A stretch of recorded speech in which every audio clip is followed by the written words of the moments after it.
Need help with your Binance account? Whether you're dealing with a transaction issue, a security concern, or just have a general question, getting in touch with Binance Support is straightforward if you know where to look. In this video, I'll show you exactly how to connect with a real support agent using the official channels. First, head to the official Binance website or open your Binance mobile app. On the web, look for the support icon, the chat bubble, in the bottom right corner of the homepage. On the app, tap the support icon directly on your home screen. If you are already logged in, you'll be taken straight to the assistant. If you are having trouble logging in, don't worry. You can still access support as a visitor. Simply click Get Support, enter your email or phone number, and select Start Chat as Visitor. Once the chat window opens, you'll start with the AI-powered Binance Assistant.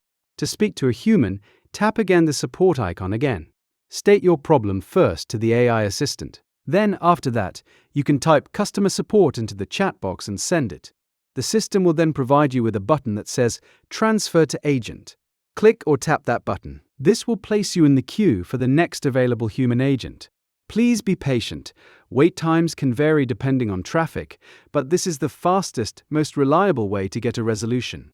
A quick, critical reminder: Binance will never call you, send you unsolicited texts, or ask for your password or 2FA codes. If someone claims to be support and asks for your funds or security details, it is a scam. Only use the official app or the website at Binance.com.